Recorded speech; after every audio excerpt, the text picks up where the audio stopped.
The flash of 1,000 cameras can build a king or expose a fraud. For tech mogul Jasper Vaughan, tonight was supposed to be his coronation. On the glittering red carpet of the Met Gala, he stood with his new younger lover on his arm, the world at his feet. He had everything, the money, the fame, the woman. But what he didn't know was that across the city, the past he so carelessly buried was about to make a spectacular landing. The woman he'd left with nothing was about to arrive with everything, stepping off a billionaire's private jet and into the spotlight, ready to change the narrative forever. The air on the steps of the Metropolitan Museum of Art was electric, a heady cocktail of expensive perfume champagne and raw ambition. It was the first Monday in May, and the universe of the elite had converged. Jasper Vaughan, CEO of the tech behemoth Nexus Dynamics, felt the familiar surge of adrenaline. This was his Colosseum. Every camera flash was a validation, every fawning reporter, a subject in his kingdom. On his arm, Sienna Monroe clung to him like Kucha ivy. She was 23, a supernova of Instagram fame, whose face was a perfect symmetrical mask of modern beauty. She wore a barely there diamond-encrusted gown by Mugler that was designed less for modesty and more for trending on Twitter. Her smile was blinding, but her eyes, whenever they weren't locked on a camera lens, held a flicker of deep-seated insecurity. She was his living trophy, a testament to his power to acquire the most beautiful things. "Jasper over here, a question for Vogue." Jasper turned his own smile, practiced and predator-sharp. He wore a custom Tom Ford tuxedo, the fabric so dark it seemed to absorb the light around him. "Anything for you, Anna," he quipped, though the famous editor was nowhere near this particular scrum. It was a power play, a name drop to remind everyone of the circles he now moved in. "Sienna, you look breathtaking." "Who are you wearing?" a reporter from E! News shouted. "Mugler," she purred into the microphone, her voice a practiced, breathy whisper. "And my heart, of course, belongs to Jasper." Jasper squeezed her hand, a proprietary gesture. He loved this, the performance of it all. The world saw him as a visionary, a self-made showman who had clawed his way from a garage in Palo Alto to the pinnacle of global finance. They didn't see the wreckage he'd left behind. They didn't see the woman who had co-founded his dream in a cramped apartment, fueled by cheap coffee and a shared belief in the future. They didn't see Ariella. Just the thought of her name was like a ghost at the feast. Ariella Vaughan, his wife of 12 years, the woman who knew the original code of his first successful app because she'd helped write it. The woman who'd mortgaged her inheritance, a modest but meaningful sum from her late parents, to fund his first server rack. The woman who had named Nexus Dynamics at their kitchen table, sketching the logo on a napkin while he'd been panicking about payroll. He had cut her out as surgically as a surgeon removes a benign tumor that he simply no longer finds attractive. The divorce had been brutal, swift and silent. He'd used the best lawyers money could buy, a team from Skadden Arps who had buried her in paperwork and non-disclosure agreements that gagged her for life. She had walked away with a settlement that was, for a man of his stature, insulting. A one-time payment that would allow her to live comfortably, but never to challenge him. The NDAs ensured she could never claim her intellectual property, never speak of her contributions, never tarnish the carefully constructed myth of Jasper Vaughan, the lone genius. He'd told her it was for her own good. "You wouldn't be happy in this world, Elle," he'd said, his voice laced with a cruel pity. "It's all so shallow. You're too real for it." And it was the ultimate gaslighting, framing his betrayal as an act of kindness. Jasper, there are rumors of a new acquisition. A journalist from the Wall Street Journal pressed, pulling him back to the present. "Are you looking to absorb the European tech firm, Ethelred?" Jasper's smile tightened. This was a sensitive topic. The Ethelred deal was his magnum opus, the final jewel in his corporate crown. "We're always exploring opportunities for growth. Nexus is about the future." He said, the perfect corporate non-answer. Sienna, bored with the business talk, tugged at his arm. Darling, let's go inside. I'm dying for a glass of champagne. As he turned to lead her up the grand staircase, a strange shift occurred in the atmosphere. It was subtle at first, a murmur that rippled through the press line. A few photographers lowered their cameras, earpieces crackled, heads began to turn away from the museum steps and towards the street. What's going on? Sienna asked, her voice tinged with annoyance. Their spotlight was being stolen. Jasper followed their gaze. A motorcade of black Cadillac Escalades, the kind reserved for heads of state or the truly powerful, was pulling up, bypassing the designated drop-off zone and gliding to a halt directly in front of the red carpet's entrance. This was a breach of protocol, an audacious power move that even he wouldn't dare attempt. The lead security guard on the carpet, a man named Frank, who had seen it all, spoke into his wrist. Whose convoy is this? They're not on the list. A collective hush fell over the crowd. The doors of the lead Escalade opened, but it wasn't a celebrity who stepped out. It was a team of security, clad in sharp, understated suits, who moved with an eerie, coordinated efficiency. They fanned out, creating a secure perimeter.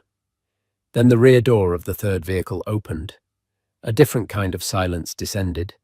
It was a silence of shock and awe. The photographers, who had momentarily paused, suddenly went into a frenzy. The flashes became a single blinding strobe, a violent, percussive roar of light. The focus of the entire Met Gala, the epicenter of global media, had shifted in an instant. From the opulent darkness of the car, a single, elegant heel emerged. It was a Christian Louboutin, its red sole like a drop of blood against the asphalt. Then a leg, then the silhouette of a woman in a gown of deep emerald silk, a custom creation by Schiaparelli that was both a work of art and a suit of armor. Jasper's blood ran cold. He knew that posture. He knew that quiet, unshakable grace. It couldn't be. As she straightened to her full height, the light caught her face. Her mousy brown hair, which he'd always criticized, was now a rich, warm auburn, styled in elegant, cascading waves. Her face, once etched with the stress of supporting his dreams, was now serene and confident. She wore a necklace of Colombian emeralds and diamonds that probably cost more than the settlement he'd given her. It was Ariella, his Ariella.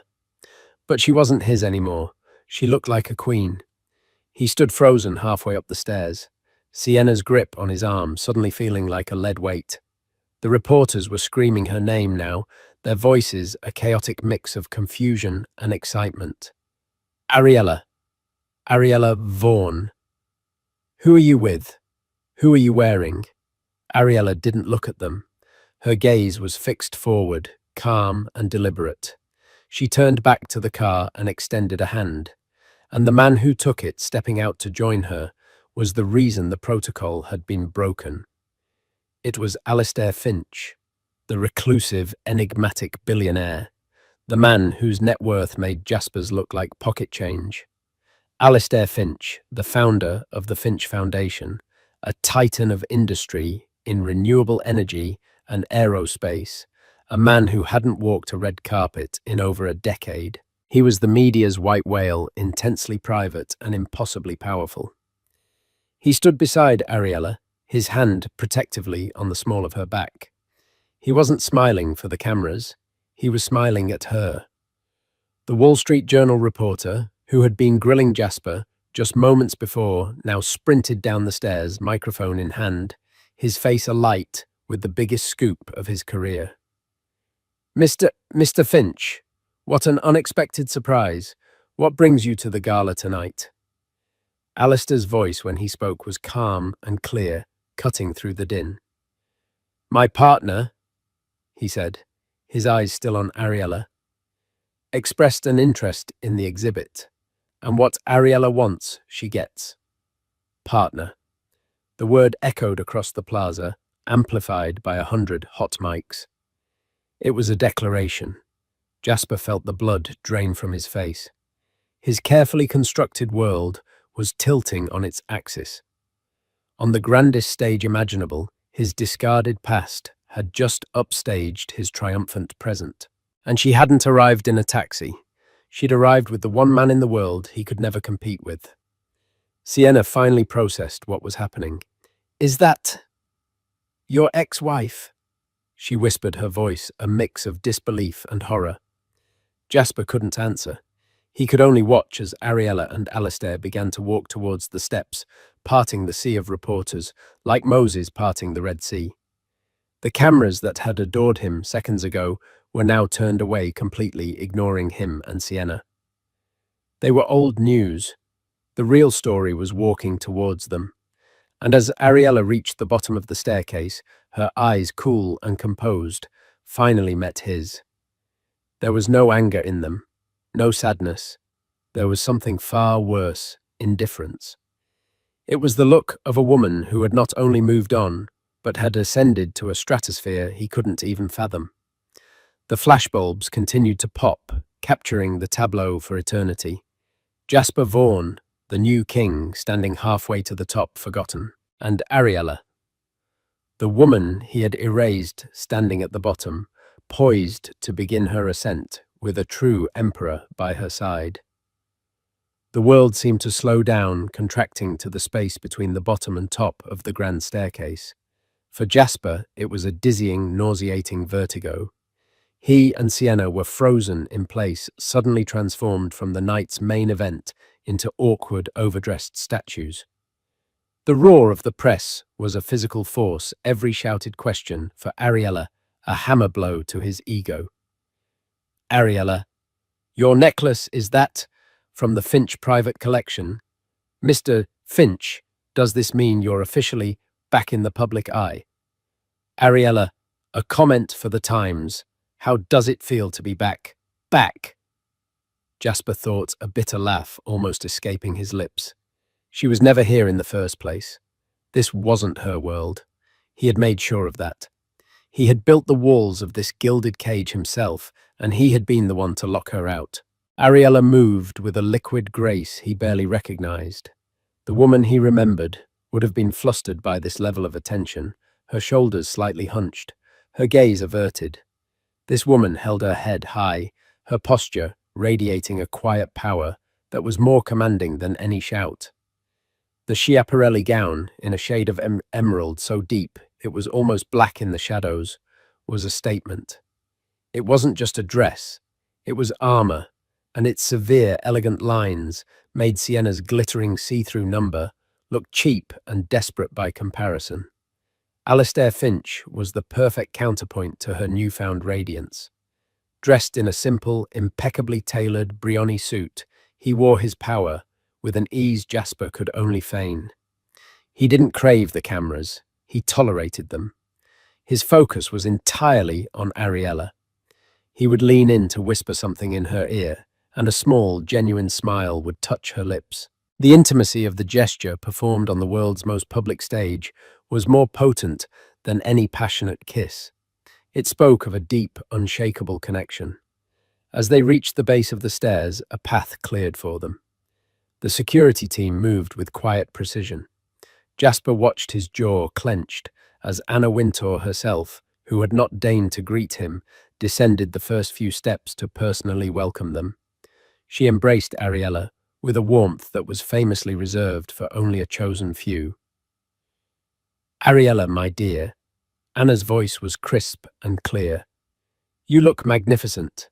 Alistair, you old rogue, I knew I could count on you to shake things up." "Only for the right reasons, Anna," Alistair replied smoothly, his hand never leaving Ariella's back. It was then that Ariella's gaze lifted and swept past the fawning fashion icon, past the throng of reporters, and settled directly on Jasper. For a fraction of a second, the universe held its breath. The cool indifference he had seen from a distance was now up close, and it was infinitely more chilling. Her eyes, which had once looked at him with adoration, with hope, with heartbreak, now held nothing but a calm, placid emptiness. It was as if she were looking at a stranger, a piece of furniture that was inconveniently blocking her path. Sienna, recovering her wits, tried to reclaim the narrative. She tightened her grip on Jasper's arm and hissed, "Smile, Jasper. They're watching. Don't let her see she's getting to you." He forced the corners of his mouth to lift, but the expression felt like a death mask. Ariella and Alistair began their ascent. They had to walk past them. The four of them were on a collision course on the crimson carpeted steps. The photographers held their breath, their fingers poised on the shutters, sensing the impending drama. Ariella's eyes flickered from Jasper to Sienna. She took in the younger woman's desperate beauty, the garish dress, the possessive hand on her ex-husband's arm. There was no judgment in her look, only a fleeting, almost clinical assessment. As they drew level, Jasper couldn't stop himself. The words tore out of him, a low, venomous whisper, meant only for her. "What is this, Elle? What kind of game are you playing?" Ariella paused. Her movement so slight it was almost imperceptible. She turned her head, her emerald earrings catching the light. Alistair stopped with her, his expression unreadable, but his presence a silent, immovable wall. She looked at Jasper, and for the first time that night, she spoke to him. Her voice was not the one he remembered, the one that would tremble during arguments or soften with affection. This voice was level cool and carried a resonance of newfound authority. "Game," she repeated the word, tasting foreign on her tongue. "There's no game, Jasper." She then looked him up and down, a slow, deliberate appraisal that mirrored his own countless dismissive glances from the past. "This is just my life." It was a devastatingly simple sentence, yet it landed with the force of a physical blow. It reframed everything. His grand life, the one he had flaunted, was her game. Her new reality, calm and powerful, was simply her life. She didn't wait for a response. She gave a minute, almost imperceptible nod, a dismissal, and then turned to continue up the stairs. But Sienna, fueled by jealousy and the humiliation of being ignored, couldn't let it go. "He made you know." She spat, her voice a shrill whisper that was just loud enough for those nearby to hear. "You were nothing before him." Alistair Finch, who had remained silent, finally moved. He didn't look at Sienna. He didn't raise his voice. He simply shifted his body slightly, a subtle but unmistakable blocking maneuver, and looked down at Jasper. His eyes were like chips of ice. "I believe," Alistair said, his voice a low baritone that cut through the noise. "You and your guest are creating a scene. It would be wise to remember where you are, and more importantly, who you're speaking to." The implicit threat hung in the air, thick and suffocating. It wasn't about physical violence. It was about something far more terrifying to a man like Jasper, the complete and utter annihilation of his social and financial standing. Alistair Finch could crush Nexus Dynamics with a single phone call, blacklist him from every circle of power, and reduce his empire to dust. Jasper felt a tremor of genuine fear. He gave Sienna's arm a sharp tug, a silent command to shut up. Ariella was already several steps ahead, seemingly unfazed. She paused at the top of the landing framed by the grand entrance to the museum. She looked back, not at Jasper, but out over the sea of flashing lights, the city glittering behind her. She took a deep breath, as if savoring the air of a world that was finally her own. Then she and Alistair disappeared inside, leaving a stunned silence in their wake. The spell was broken. The press, having captured their money shots, began to disperse or follow the real story inside. Jasper and Sienna were left alone on the stairs, the focus of the world having moved on as quickly as it had arrived. The energy, the adoration, the power, it had all evaporated. What was that?" Sienna stammered, her fake confidence shattered. "Who does she think she is?" Jasper finally looked at her, truly looked at her, and for the first time he didn't see a trophy. He saw a liability.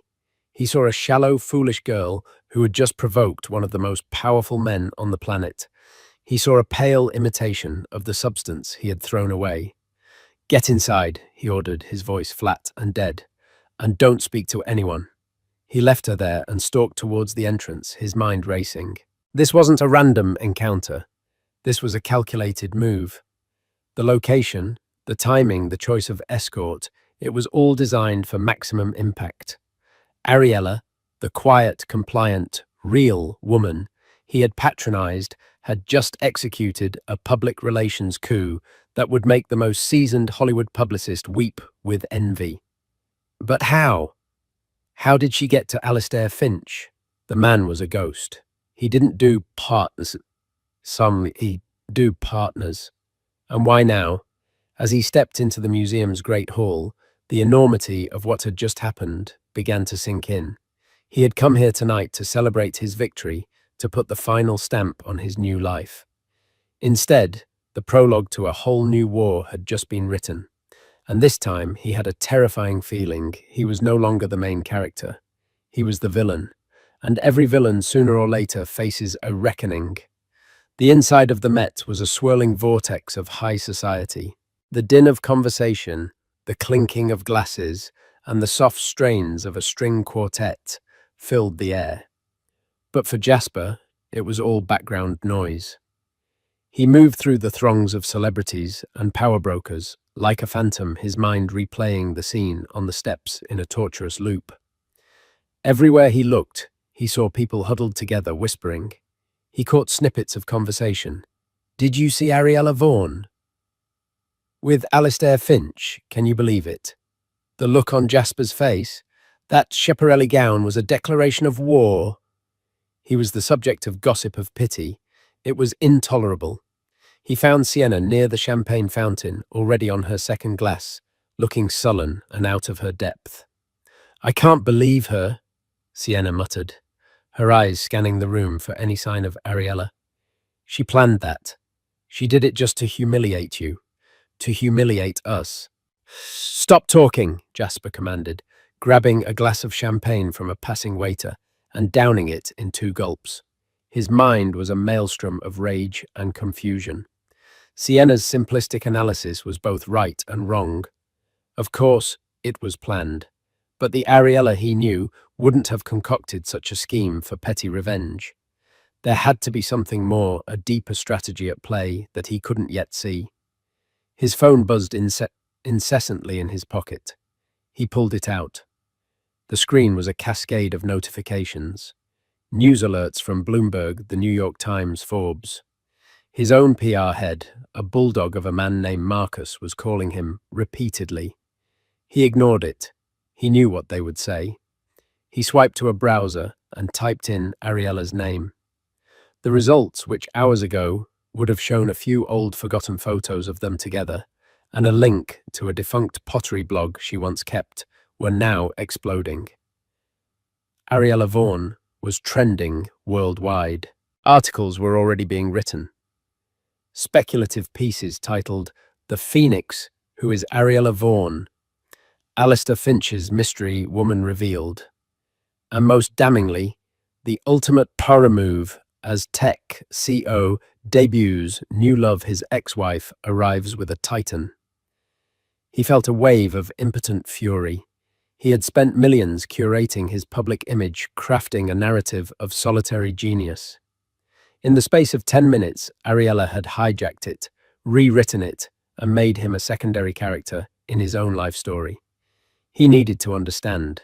How did she, with her limited resources and non-existent connections, get into the orbit of Alistair Finch? The man was more myth than reality, living on a private island in the Caribbean and communicating with the world through his foundation. He didn't attend parties. He didn't date. He certainly didn't escort jilted ex-wives to the Met Gala. A memory surfaced unbidden. It was from about 6 months ago, during the final ugly stages of their divorce proceedings. His legal team was presenting him with the NDA they had drafted for Ariella. It's ironclad Mr. Vaughan, the lead attorney, a slick corporate shark named Peterson, had assured him. She can't discuss the company's formation, her involvement. The initial seed money, nothing.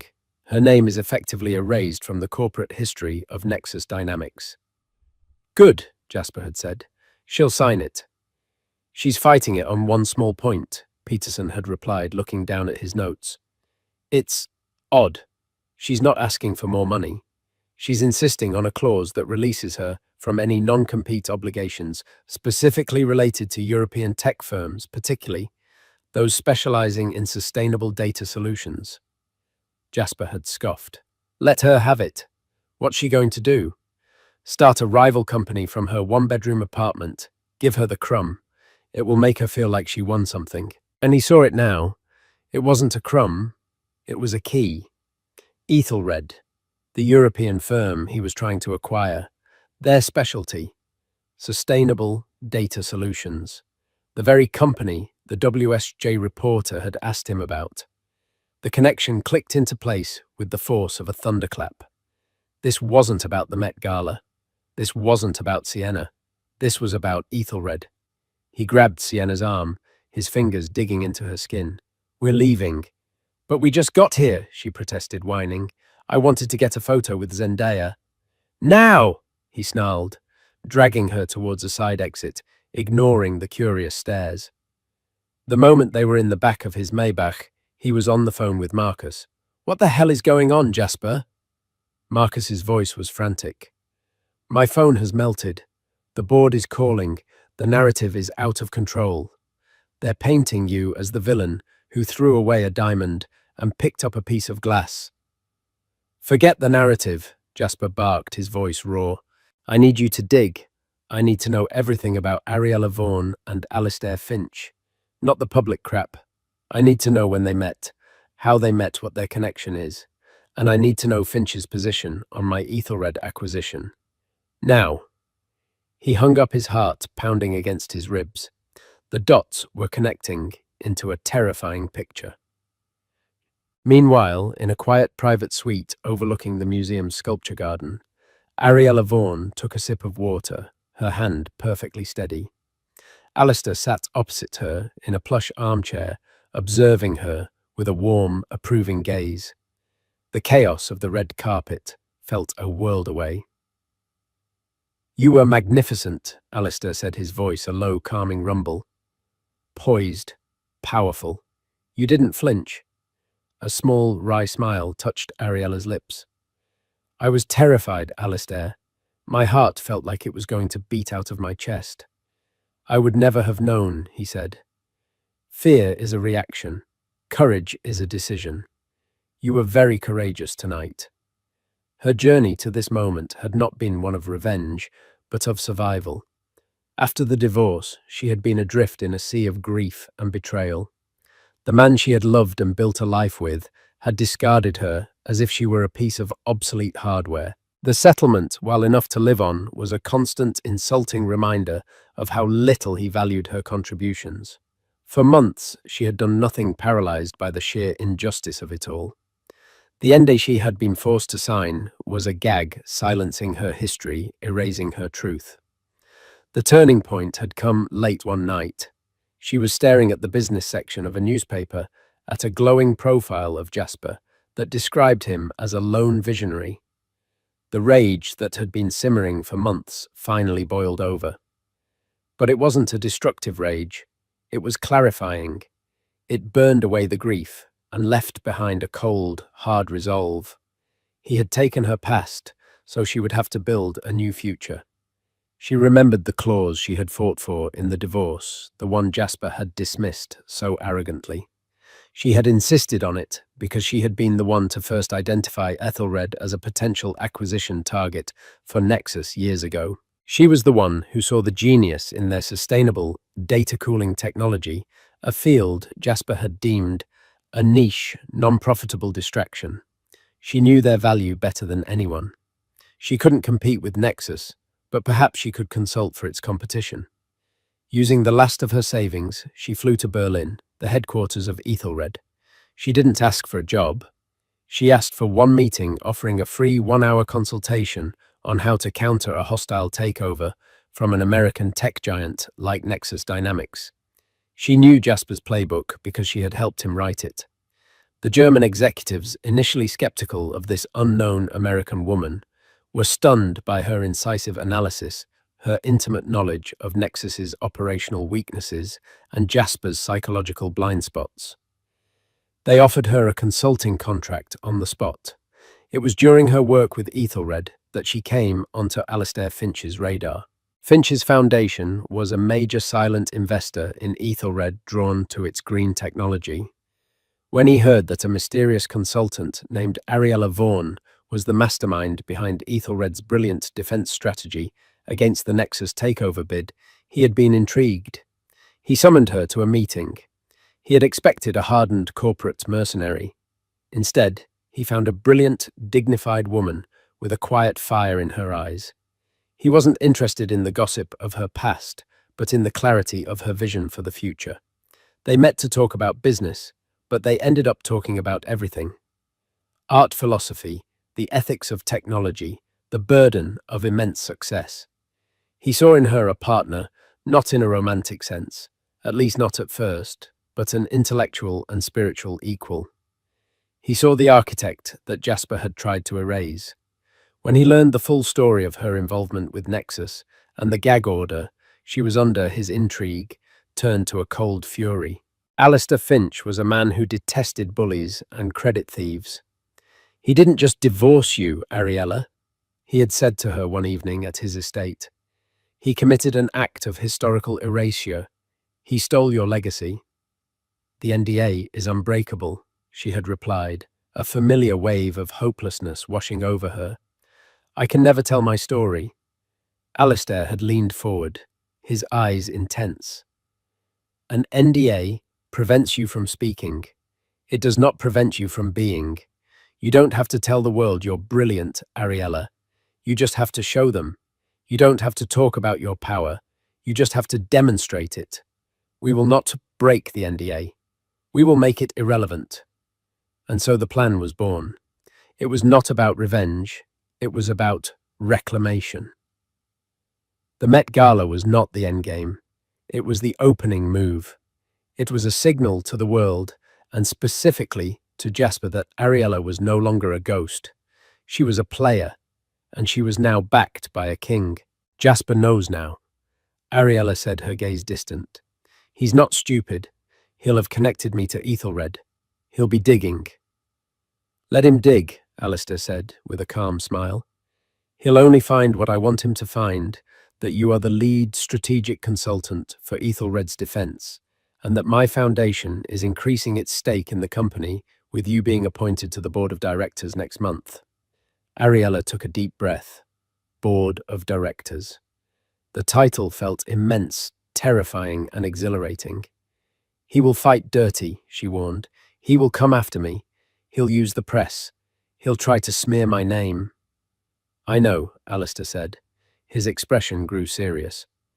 "And that is the next phase of our strategy. We've shown them your power.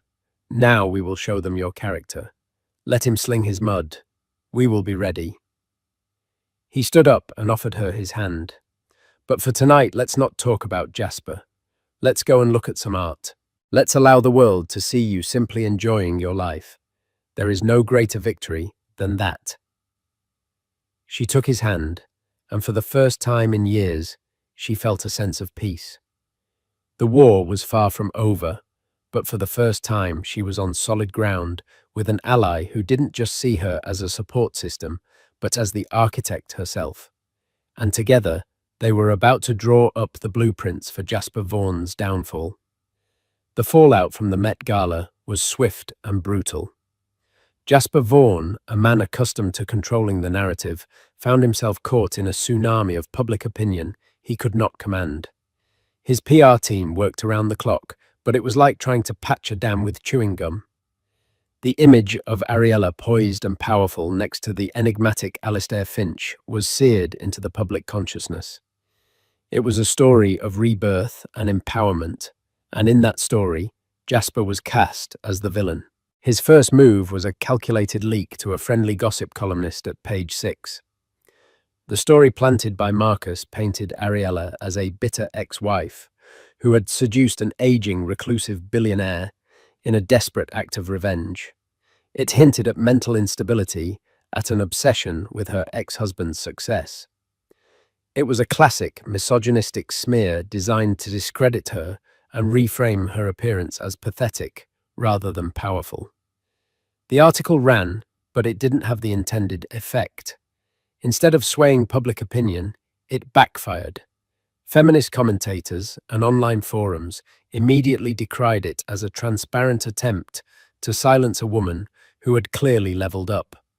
Social media exploded with hashtags like #TeamAriella and #Vindicated People saw the story for what it was, the desperate flailing of a man whose ego had been wounded. Sienna, meanwhile, was becoming a significant problem. The public humiliation had cracked her carefully constructed facade. She vacillated between fits of rage, accusing Jasper of not protecting her, and bouts of weeping insecurity. Her social media, once a stream of glamorous selfies and sponsored posts, became erratic. She posted and deleted cryptic quotes about loyalty and betrayal. She was a loose cannon, and Jasper, whose life was built on meticulous control, found her emotional chaos unbearable. "You need to get a grip," he snapped at her one morning in his sterile glass-walled penthouse overlooking Central Park. She was crying because a designer had indefinitely postponed a collaboration with her, a clear sign that her brand was now tainted by his bad press. "A grip," she shrieked, her mascara running. "My career is being ruined because your ex-wife decided to play Cinderfucking-Rella. And what are you doing about it? Nothing. That stupid article made things worse." The article was a strategic misstep, he conceded through gritted teeth. "We're moving on to phase 2. Phase 2 was far more ruthless. Unable to win in the court of public opinion, Jasper decided to attack where he felt Ariella was truly vulnerable, her professional credibility and the Ethelred deal. He called an emergency meeting with his M&A team. "Forget the charm offensive," he ordered, pacing his boardroom. The skyline of New York was his backdrop, but it offered no comfort. "We're going hostile. I want to initiate a proxy battle for Ethelred.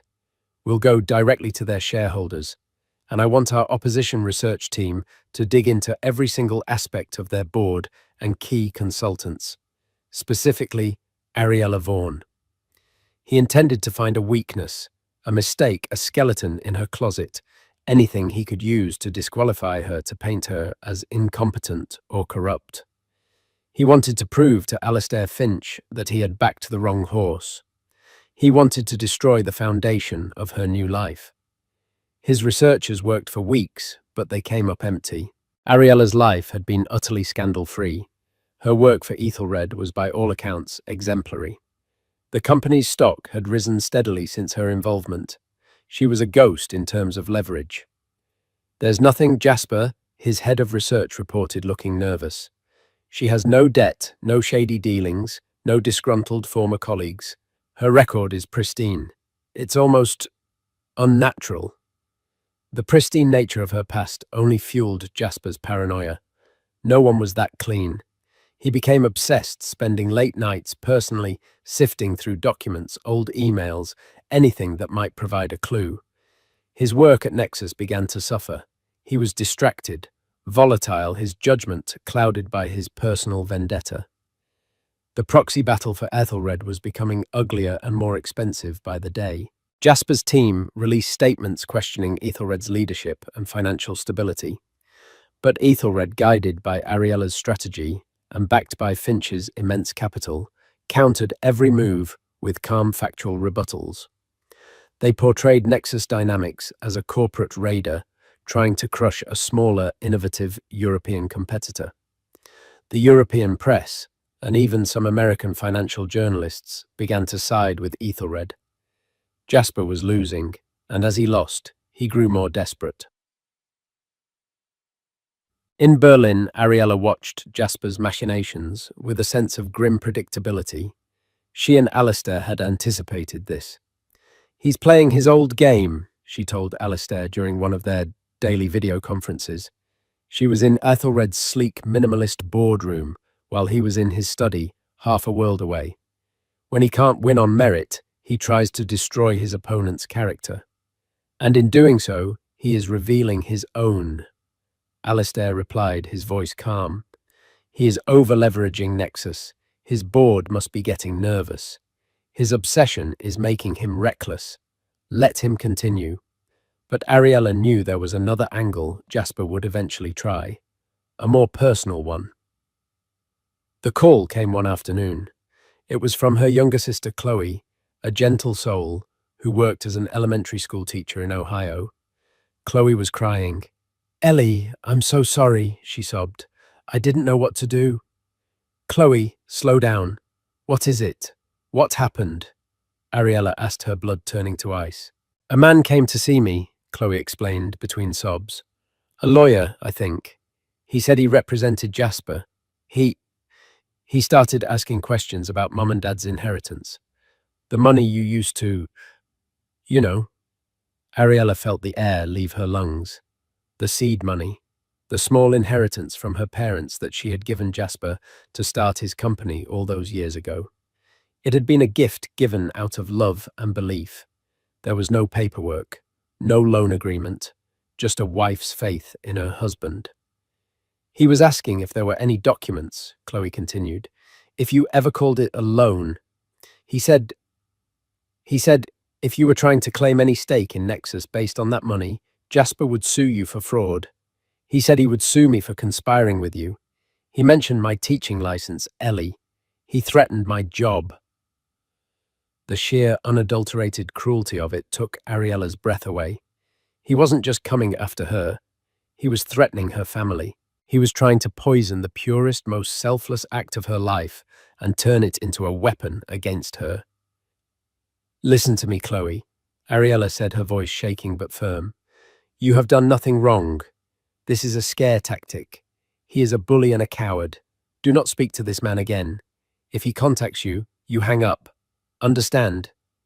After calming her sister down, Ariella hung up the phone, and for the first time since the ordeal began, she felt a wave of true, white-hot fury. This crossed a line. This was no longer business. This was personal. She immediately called Alistair.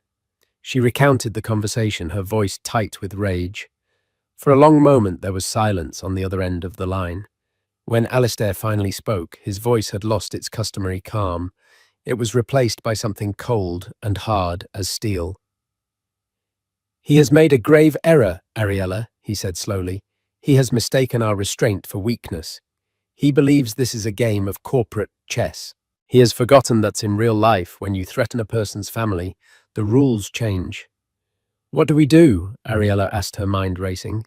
"For years, you have honored an agreement that has silenced you and erased your history," Alistair said. "That NDA was designed to protect his reputation and his assets, but he has now threatened your family in an attempt to further leverage a company you helped build. In my opinion, that constitutes a material breach of good faith. The agreement was predicated on a quiet separation. This is an act of aggression." He paused, letting the weight of his words sink in. "He's been digging into your past for a weakness. I think it's time we took a closer look at his. Not his personal life, his professional one. Specifically, the origins of Nexus Dynamics. You said the original code was a joint effort, that the business plan was conceived together." "Yes," Ariella said quietly. "But I have no proof. It was all on old laptops on napkins. It's gone." "Is it?" Alistair asked, a new dangerous edge to his voice. "Jasper is arrogant, but he's also a digital pack rat. He never deletes anything. He sees it all as part of his legend. The original servers, the first lines of code, they're his origin story. He'll have them backed up somewhere in a digital archive he thinks no one can touch. Bullies always keep trophies of their conquests."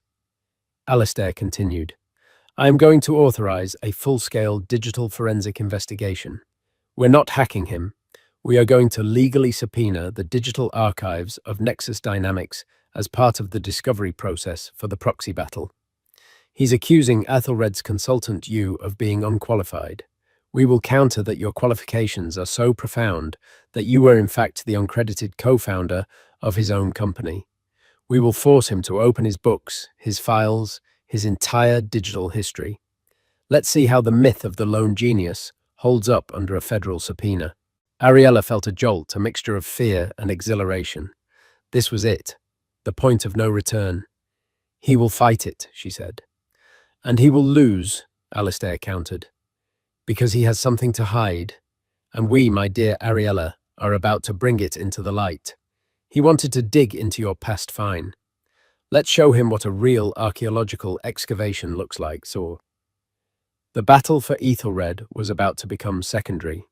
The real war, the war for the truth of Nexus dynamics, was about to begin. And somewhere in a climate-controlled high-security server farm, the ghost on the napkin was waiting to be resurrected. The legal battle over the Ethelred proxy fight transformed into a direct assault on Jasper's history. Alistair's legal team from Quinn Emanuel filed a subpoena demanding access to Nexus Dynamics' earliest digital archives, arguing that Ariella's qualifications, and thus her competence as a consultant for Ethelred, were rooted in her uncredited role as a co-founder.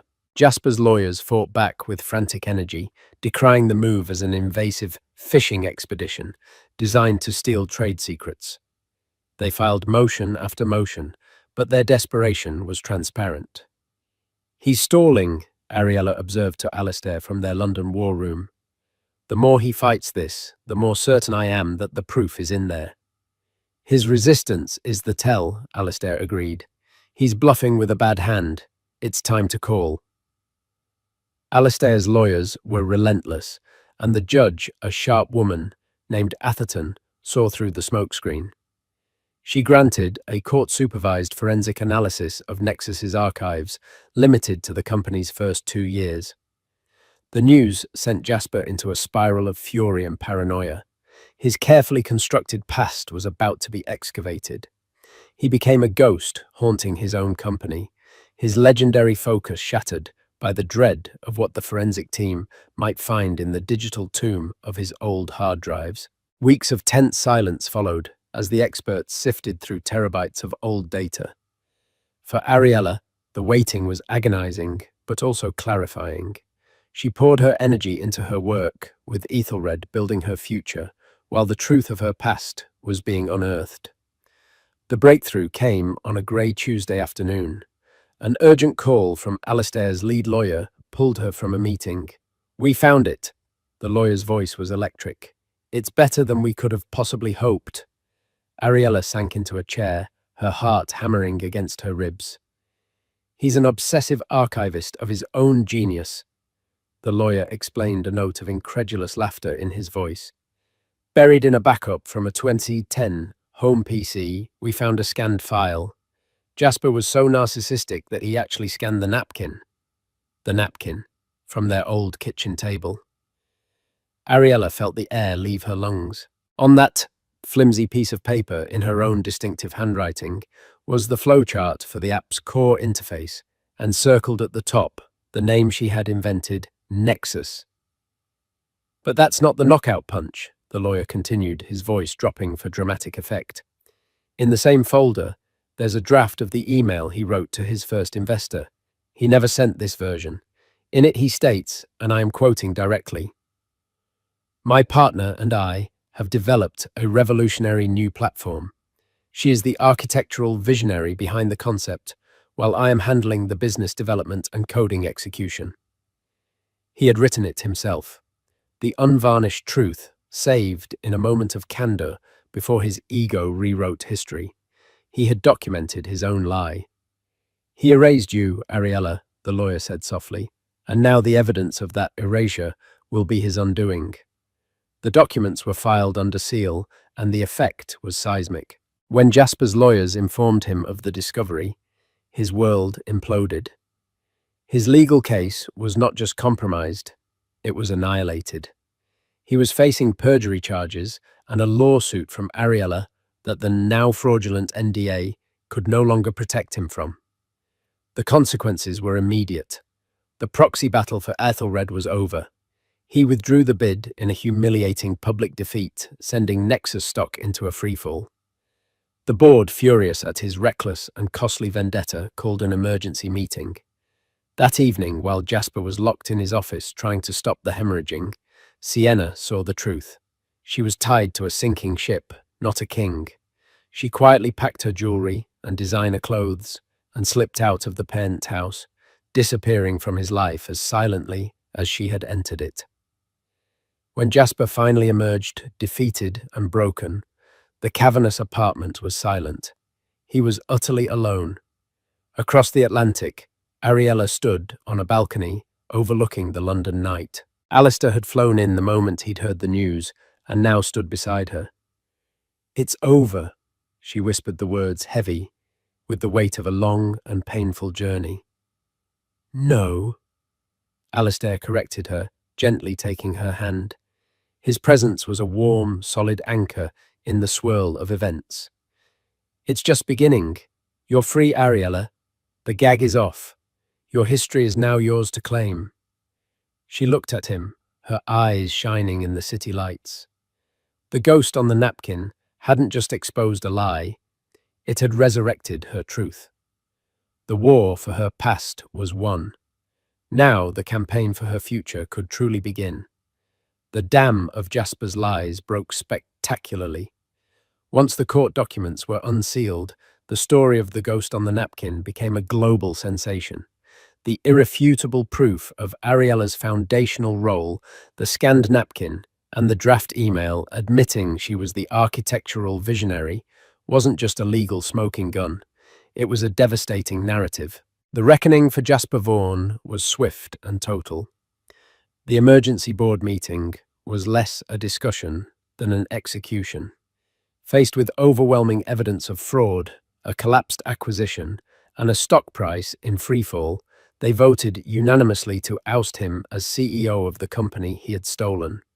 His assets were frozen, shareholder lawsuits piled up, and the CCC launched a formal investigation.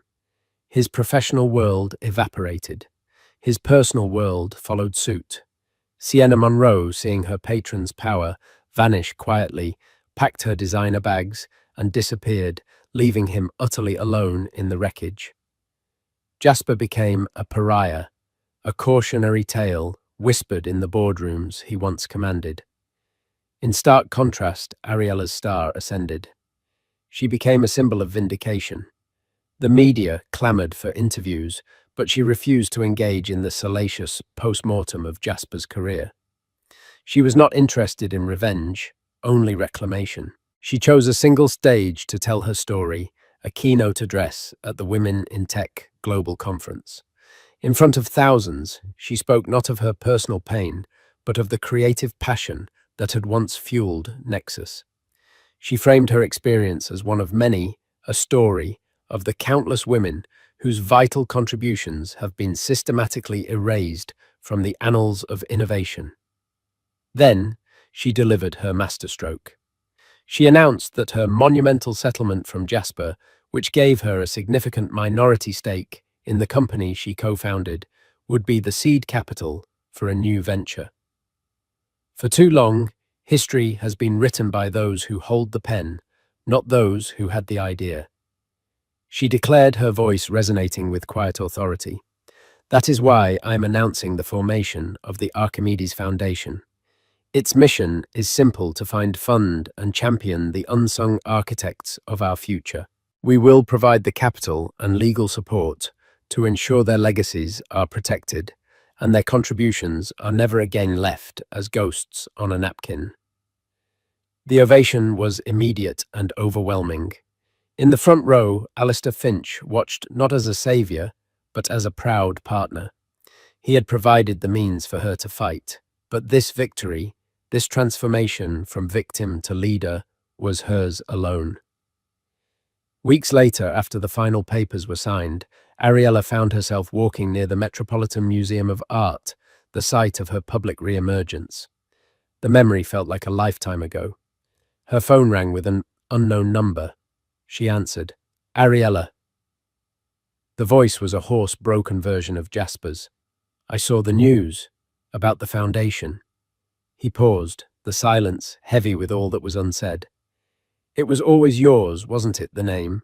Nexus." It was the closest he could get to an admission, a final self-serving grasp for absolution. Ariella listened to the sounds of the city around her, a city that was no longer his, but a landscape of her own making. The anger and hurt were gone, replaced by a profound sense of peace. She had already moved on. Yes, it was, she said simply, her voice calm and final. Goodbye, Jasper. She ended the call before he could answer. She didn't need to hear another word. His chapter was finished. Slipping the phone into her pocket, Ariella Vaughan turned away from the museum and walked into the bright, clear afternoon, the sole architect of the brilliant future that lay ahead. And that's the incredible story of how a single moment on a red carpet can trigger an avalanche of truth and justice. It's a powerful reminder that true strength isn't about the spotlight you command, but the integrity you hold when no one is watching. Ariella Vaughan's journey wasn't just about revenge. It was about reclaiming a history that was stolen from her and using her newfound power to build a better future for others. It shows us that, even when you're silenced, your truth has a way of coming to light. What do you think? Was Ariella's move at the Met Gala a brilliant act of empowerment or a cold, calculated strike? Who was the real villain in this story? Beyond just Jasper. Let me know your thoughts in the comments below. At the most exclusive charity ball of the year, one man made a fatal mistake. He thought his ex-wife was a ghost from a past he'd successfully buried under a mountain of social media posts and public adoration for his new influencer fiancée. He paraded his new life like a trophy, intending to rub her face in what she'd lost. But he failed to notice the quiet, unassuming man by her side. He didn't realize that while he was busy trying to own the room for a night, her date was about to own the entire building. This isn't just a story of revenge. It's a story about the deafening silence of true power in a world obsessed with empty noise. Sophia Hayes considered the invitation for the third time. The thick, cream-colored cardstock felt heavy in her hands, its embossed silver lettering shimmering under the warm light of her small, meticulously organized apartment. The annual Phoenix Ball for Children's Aid, the Serafina Grand Hotel. It was the event of the season, a place to see and be seen, a glittering constellation of old money, new tech, and the carefully curated fame of the digital age. It was also the last place on earth she wanted to be. 2 years ago, a place like the Serafina was her natural habitat. She had navigated these shark-infested waters with a practiced grace, not as Sophia Hayes, but as Mrs. Leo Vance. She had been the silent partner, the steady hand, the behind-the-scenes strategist who had helped build Leo's boutique marketing firm from a 2-person operation in a cramped office into the Vance lifestyle brand. She'd managed the finances, edited the proposals, and smoothed over the egos of clients he'd nearly alienated with his burgeoning arrogance.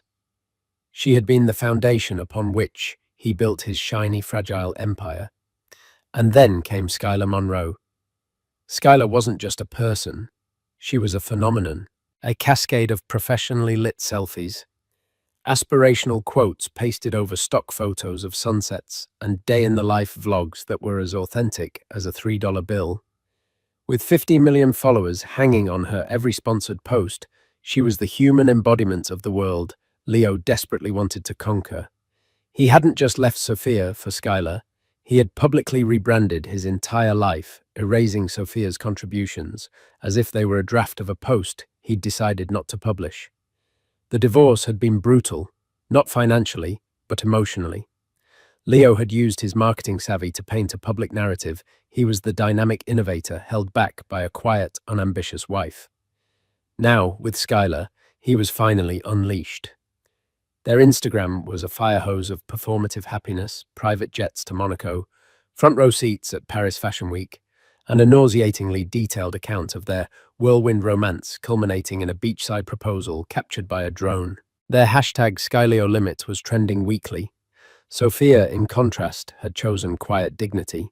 She took a modest settlement enough to be comfortable, not enough to be idle, and started a small, bespoke business restoring antique books and documents.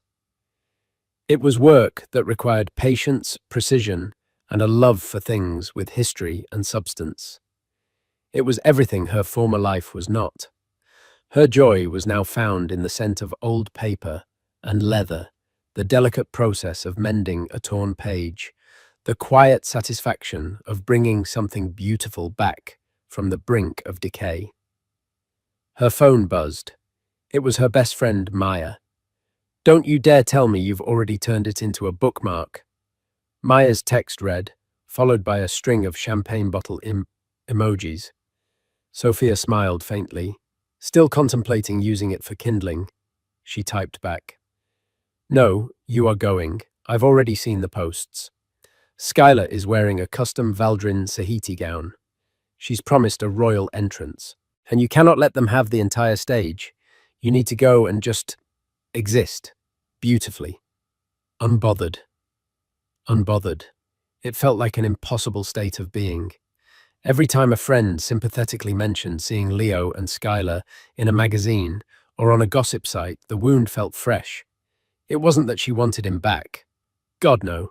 It was the sting of being so thoroughly and publicly discarded. She was the inconvenient first chapter they'd ripped out of the book. "I don't have a dress," Sophia replied, a weak excuse. "I'll be over in an hour.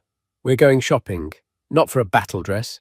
For an I've already won dress," Maya shot back. Later that week, feeling a strange mix of dread and resolve, Sophia found herself in a high-end boutique she would have never entered on her own. Maya was a force of nature, pulling gowns from racks with a determined gleam in her eye. Sophia felt awkward and out of place, a sepia photograph in a technicolor world. "No, not that," Maya would say, dismissing a sequined number. "Too loud. You're not competing with a parrot. You're a swan." Finally, Maya pulled out a dress of deep midnight blue silk. It was deceptively simple, a classic A-line cut, with a modest neckline and a low back. It didn't scream for attention. It didn't have feathers or 1,000 crystals. But when Sophia put it on, it felt like a second skin. It flowed, it whispered. It commanded a quiet, potent elegance. It was the physical embodiment of the woman she was trying to become. "That's the one," Maya said, her voice soft with conviction. "When you walk into that ballroom, you won't be Leo Vance's ex-wife. You'll just be Sophia, and that will be more than enough." Sophia looked at her reflection. She saw the hint of dark circles under her eyes, the lingering sadness in their depths. But she also saw a flicker of something else, a spark of defiance, a woman who had survived the fire and was still standing. Maybe Maya was right. It wasn't about winning a battle with Leo. It was about showing up for herself. She bought the dress. She still wasn't sure if she had a date or if she even wanted one. Going alone felt both terrifying and empowering. But as she walked out of the store, the invitation in her purse no longer felt like a summons to her own execution. It felt like a dare. 3 days before the Phoenix Ball, the universe intervened in the form of a spilled cappuccino. Sophia had sought refuge in her favorite sanctuary, the Gilded Page, a small independent bookstore and cafe in a quieter part of the city. It smelled of roasted coffee beans and aging paper, a combination she found deeply comforting. She was at a small table in the back, hunched over a fragile 19th century copy of Moby Dick, a recent acquisition for a client. Her tools were laid out with surgical precision, archival tape, powdered eraser, a bone folder. She was so engrossed in her delicate work that she didn't notice the man approaching her table until he was almost upon it. He was tall and dressed in a way that defied easy categorization. He wore a simple grey cashmere sweater, dark jeans, and well-worn leather boots, clothes that suggested quality and comfort, not a desire to impress. His hair was a little unruly, and he had the thoughtful, slightly tired eyes of someone who spent more time thinking than talking. He was trying to navigate the narrow aisle between her table and a shelf of poetry when a college student with a massive backpack swiveled abruptly. The student's bag caught the man's arm, sending the large cappuccino he was holding arcing through the air. Sophia reacted on pure instinct. With a speed that surprised even herself, she swept her arm over her table, shielding the antique book, as the hot, milky coffee splattered across her forearm and the wooden surface. "Oh my God, I am so sorry," the student stammered, horrified. "I'm so sorry," the man said simultaneously, his voice a calm, low baritone. He ignored the coffee seeping into his own sweater and immediately focused on her. "Are you all right? Did you get burned?" He grabbed a handful of napkins from a dispenser and with a surprising gentleness began to carefully dab at her arm, his movements efficient and concerned. "I'm fine," Sophia said, her heart still pounding from the adrenaline. "Thank you. The book. Is it okay?" She carefully inspected the volume. It was untouched, safe under the protective sleeve she always used. A wave of relief washed over her. The student, flustered and apologetic, practically fled the scene. The man, however, remained. "Let me buy you another coffee, and perhaps a pastry to compensate for the assault." He offered a small wry smile. "My name is Alexander." "Sophia," she replied, finding herself smiling back. "And you don't have to. It was an accident." "I insist." "Besides," he said, gesturing to the now empty poetry shelf aisle, "you saved me from having to pretend I understood Rilke. You've done me a great service." They ended up sharing a table. He insisted on buying her a new coffee and a croissant, and to her surprise, the conversation flowed effortlessly. He asked about the book, and his interest was genuine. He didn't just nod along. He asked intelligent questions about the binding, the paper, the history of the edition. She found herself explaining the art of restoration with a passion she usually reserved for her work. In return, he spoke about his own work in vague but intriguing terms, mentioning systems architecture and efficiency modeling. He talked about a love for building things that were elegant, durable, and functional from the ground up. He sounded more like a master craftsman than a businessman, and Sophia found it captivating. There was no posturing, no name-dropping, no subtle attempts to gauge her net worth or social standing. He was just interested in her. It's rare to meet someone who creates and preserves things of substance in a world obsessed with the ephemeral. He remarked, his gaze thoughtful, as he looked at her hands, which still had a faint smudge of graphite on them. That one sentence resonated with Sophia more than any compliment she had received in years. He saw her. Not the ex-wife, not the socialite, but the restorer, the preserver of stories. They talked for nearly 2 hours until the afternoon sun began to fade. As they prepared to leave, an idea both bold and terrifying sparked in Sophia's mind. It was Maya's voice in her head urging her on. Exist. Beautifully, unbothered. "This is going to sound incredibly forward," she began, her cheeks flushing slightly. "But I have an invitation to a charity event on Saturday, the Phoenix Ball. I was planning on going alone, but—" She trailed off, suddenly losing her nerve. Alexander didn't miss a beat. His expression didn't change, but a warmth entered his eyes. "I would be honored to accompany you, Sophia," he said, as if it were the most natural thing in the world. "On one condition." "What's that?" "That you tell me the story of the first book you ever fell in love with." And just like that, she had a date. A kind, intelligent, grounded man who seemed utterly unimpressed by the glitz and glamour the ball represented. As she walked home, a genuine, unforced smile graced her lips for the first time in what felt like an eternity. She had no idea who Alexander really was. She just knew that for the first time, she was actually looking forward to the gala. She wasn't going to prove a point to Leo. She was going with a man who appreciated substance in a world of surfaces. The Serafina Grand Hotel was not merely a building, it was a statement. A century-old bastion of opulence. Its marble floors gleamed under the weight of colossal crystal chandeliers, and the air itself seemed to vibrate with wealth and influence. On the night of the Phoenix Ball, this effect was magnified 100-fold. Women in gowns that cost more than cars, dripped with diamonds, and men in bespoke tuxedos conducted business with hushed, confident tones. Sophia felt a familiar pang of anxiety as their car pulled up. But it was different this time. It wasn't the crushing insecurity Leo used to cultivate in her. It was the healthy nervousness of stepping back into a world she had left behind, but on her own terms. Alexander, seated beside her, seemed completely unperturbed. He had arrived at her apartment in a classic, impeccably tailored tuxedo, but his demeanor was the same as it had been in the coffee shop, calm, attentive, and focused entirely on her. "You look breathtaking, Sophia," he said, his voice a quiet anchor in the sea of noise and flashing cameras at the entrance. He helped her from the car, his hand warm and steady at the small of her back. Her midnight blue dress, once a source of apprehension, now felt like armor. It didn't shout, but it held its own.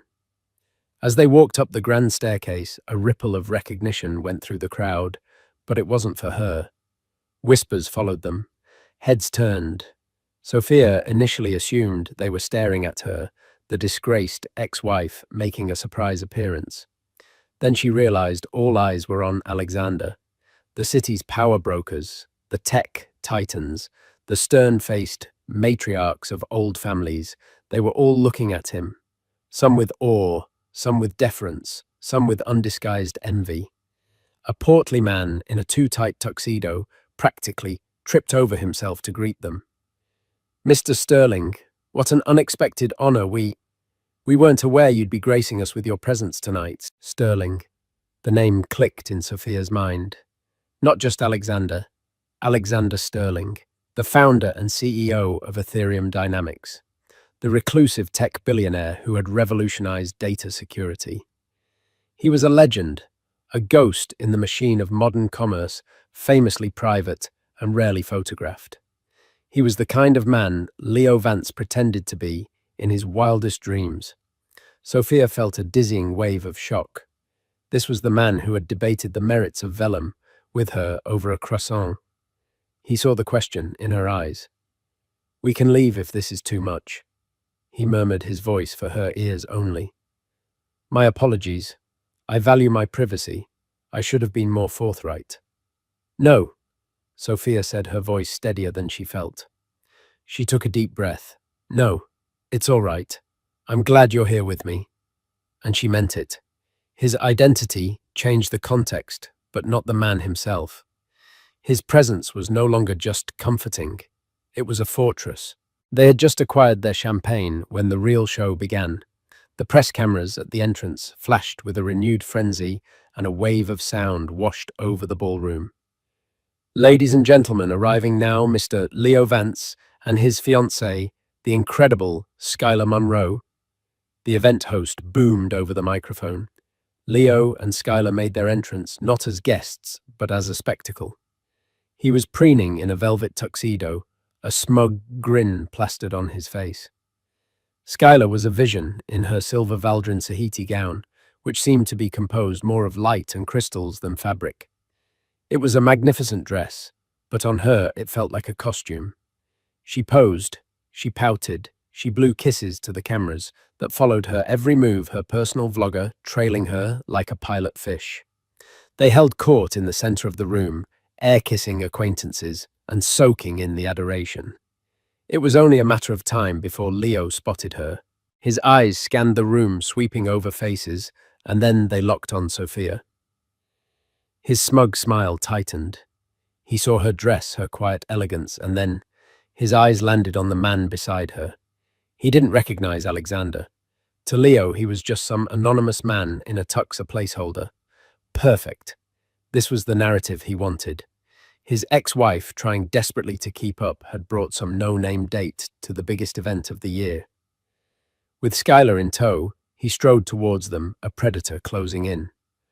Well, Leo began, his voice oozing condescension.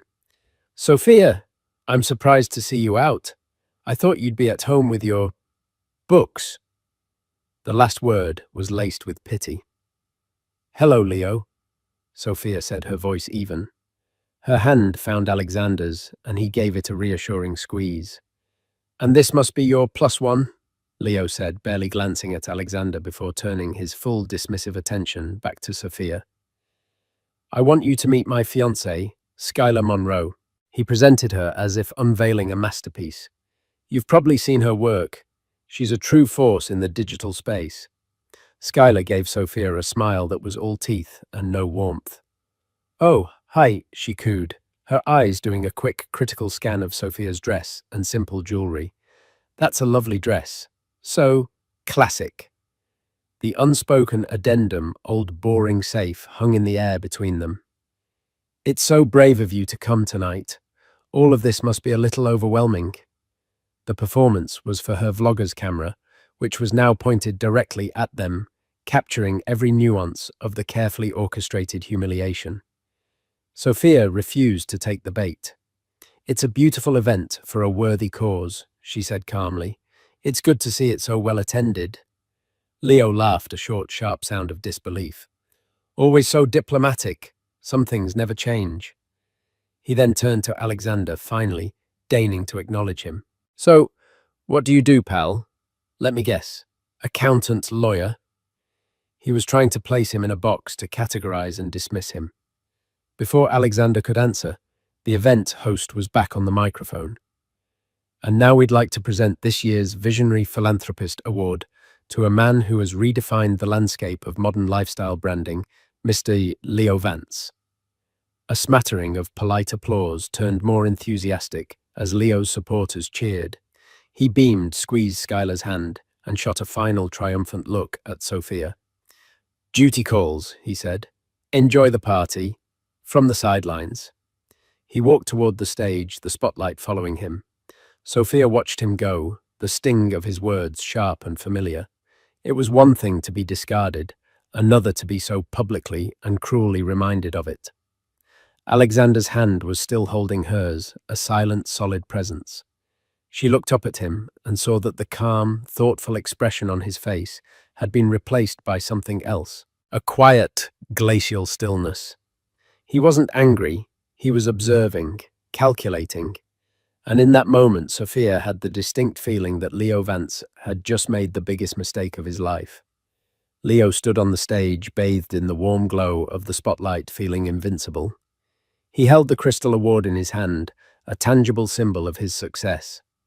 Skylar watched him from the front table, her phone held high, recording his moment of glory for her millions of followers.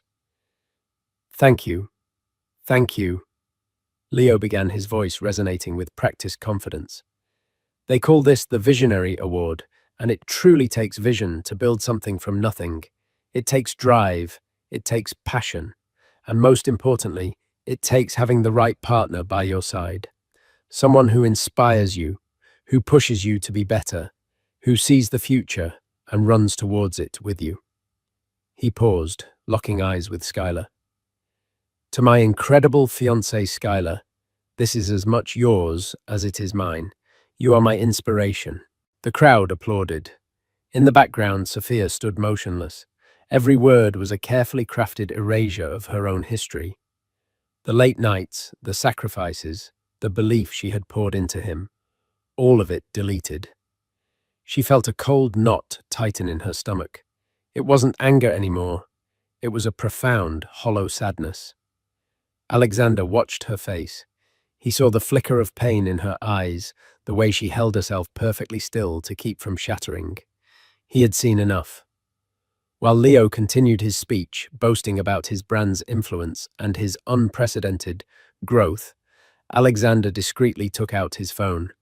His movements were minimal, almost unnoticeable in the dim light. He typed a short, simple message to a single contact, Robert. Initiate the Serafina acquisition. Use the discretionary fund. I'm on site. Confirm when complete. He put the phone away. That was all. No dramatic pronouncements, no raised voice, just a quiet command sent out into the digital ether. Leo finished his speech to another round of applause and practically floated back to his table, high on his own rhetoric. He caught Sophia's eye again and gave her a pitying smirk. He then turned to the general manager of the Serafina, a man named Mr. Dubois, who had rushed over to congratulate him. Mr. Vance, a spectacular speech, Dubois gushed. Truly, the hotel is honored to host your triumph. Of course, Dubois, Leo said, waving a dismissive hand. It's the premier venue in the city. Where else would I be? We bring a certain prestige, don't we? He leaned in conspiratorially. Make sure my fiancée's champagne glass stays full. On the house, of course. For the publicity. Of course, Mr. Vance. Anything you need. It was this small yet telling exchange that solidified Alexander's decision. It wasn't just the personal insult to Sophia. It was the cheap arrogance, the casual disrespect for the people and the place that served him. Leo didn't see a historic hotel. He saw a backdrop for his Instagram. Alexander gently touched Sophia's arm. Would you care for a walk on the terrace? He asked, his voice low. She nodded, grateful for the excuse to escape the suffocating atmosphere. They stepped out into the cool night air. The terrace overlooked the city, a breathtaking panorama of glittering lights. For a few minutes they stood in silence. I'm sorry, Alexander, Sophia said finally. You didn't sign up for all that. I signed up to spend an evening with you, Sophia. He replied, turning to face her. Nothing that happened in there changes that. His words have no power unless you give it to them. Before she could respond, a harried-looking Mr. Dubois burst onto the terrace, his face pale and beaded with sweat. He wasn't looking at Sophia. He was staring at Alexander with an expression of pure, unadulterated shock. Behind him, a woman in a headset. The event coordinator was whispering frantically into her microphone. Mr. Sterling? Dubois stammered, his sycophantic demeanor toward Leo completely gone, replaced by trembling deference. Forgive me, I just received a call from the ownership group, from your people. Alexander simply raised an eyebrow, waiting. There seems to have been a transaction, Dubois said, his voice barely a whisper. A rather significant one, effective immediately. He swallowed hard. Welcome, sir, to your hotel. Sophia froze. She looked from Dubois's terrified face to Alexander's calm one. The city lights swam before her eyes. Your hotel? Alexander gave a slight, almost imperceptible nod. Thank you, Mr. Dubois. I trust my ownership will not be a problem. No, sir, not at all. An honor, a supreme honor. Good. Alexander said, his voice still quiet, yet it now carried the weight of absolute authority. First, please extend my compliments to the chef. The meal has been excellent. Second, please inform the bar staff that all drinks for the remainder of the evening are on me. It's a celebration. Yes, Mr. Sterling. At once. And Mr. Dubois? Alexander added, his voice dropping slightly. There is one other thing.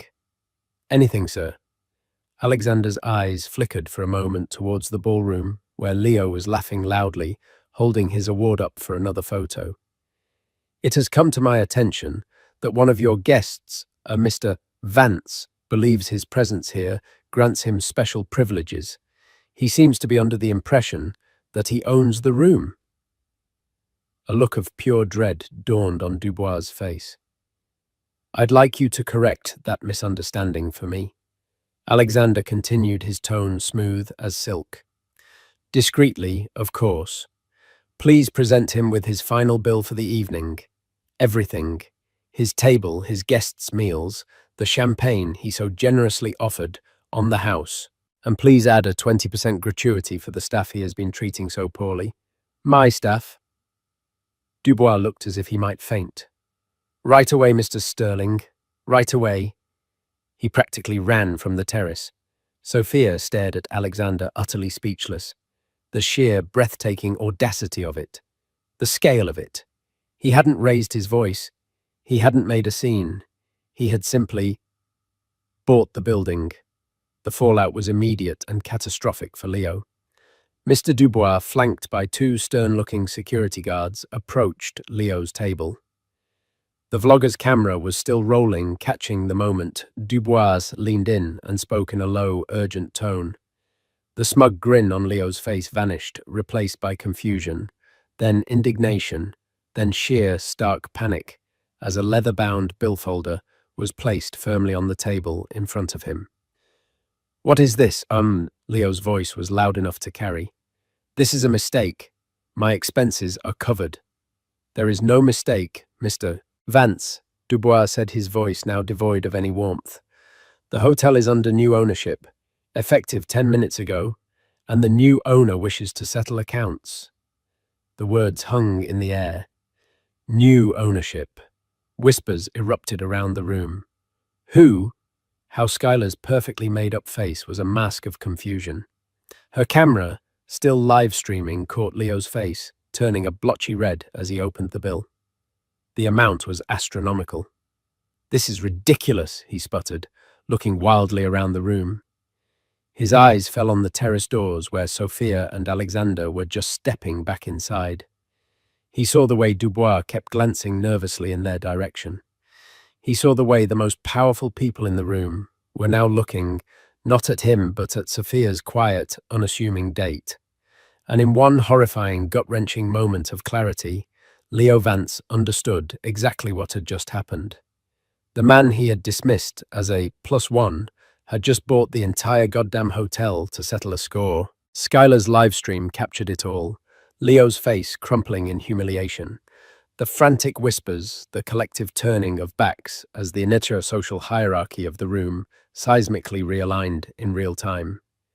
The spotlight that had so recently bathed him in glory now felt like an interrogation lamp exposing him for what he was: a small, loud man who had picked a fight with a giant. His influence, his prestige, his entire curated brand, it all evaporated in the face of one quiet, devastating transaction. The car ride away from the Serafina was silent, but it was a comfortable, contemplative silence. The city lights streaked past the window, a blur of gold and white. Sophia was still trying to process the tectonic shift she had just witnessed. It wasn't just about the money or the power or the spectacular downfall of her ex-husband. It was the way Alexander had done it. It was a checkmate delivered with the quiet precision of a grandmaster, not the boorish gloating of a street brawler. "Are you okay?" Alexander asked finally, his voice cutting gently through her thoughts. She turned to look at him. In the dim light of the car, he was just the man from the coffee shop again. Thoughtful, kind. "I think so," she said, a slow, genuine smile spreading across her face. "I've never seen anything like that in my life." "He was disrespectful to you," Alexander stated simply, as if that explained everything. "I have a low tolerance for bullies." "You bought a hotel, Alexander." The words sounded absurd and wonderful at the same time. He gave a slight shrug, a hint of a smile playing on his lips. "It was a sound investment. The property was undervalued, and the general manager clearly needed a lesson in priorities." He paused, his expression turning serious. "But that's not what matters. What matters is that you never have to feel diminished by him again. His chapter is closed." And in that moment, Sophia knew it was true. The lingering hurt, the sting of his public erasure of her, it was gone. It hadn't been purged by revenge, but by the overwhelming evidence that she had moved on to something so much more real and substantial. Leo's world was a flimsy stage set. Alexander's was the bedrock beneath it. Her victory wasn't in Leo's defeat. Her victory was sitting right next to her. Meanwhile, the digital world was exploding. Skylar, in a moment of panic and flawed judgment, had kept the live stream going far too long. Millions of her followers had watched in real time the exact moment her fairy tale evening imploded. They saw the bill. They saw Leo's apoplectic, helpless face. They saw the pitying and scornful looks from the other guests. The clip was ripped, reposted, and went viral within the hour. The internet, once Leo and Skylar's kingdom, turned on them with merciless speed. The comments section of Skylar's page became a wasteland. OMG, he got owned by his ex-wife's new man. That look on his face when he realized the +1 was a billionaire. Sky is the limit, more like debt has no limit, LMAO. All that talk about being a visionary, and he couldn't even see who was standing right in front of him. This is the best thing I've ever seen. The way the new owner bought the whole hotel just to shut him up. Savage. Quiet savage. The hashtag Serafina Showdown trended worldwide. Memes were born. Leo's face of horrified realization was photoshopped onto everything from crying cat pictures to stock market crash charts. Skylar's brand of manufactured perfection was shattered by a single brutal dose of reality. Her followers, who had bought into a fantasy, felt cheated. Their adoration curdled into ridicule. The next morning, the consequences bled from the digital world into the real one. The Vance lifestyle brand, which was built entirely on the perception of influence and success, began to crumble. A major athletic wear company that had just signed a seven-figure endorsement deal with Leo and Skylar called to indefinitely postpone the campaign launch. An investor in Leo's latest venture, a high-end men's grooming line, pulled his funding citing concerns about brand integrity. Leo's power had been an illusion, and Alexander had ripped the curtain away for the whole world to see.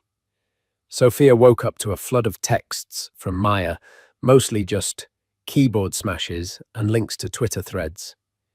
She read a few, a strange sense of detachment washing over her. There was no glee, no triumphant fist-pumping. There was only quiet.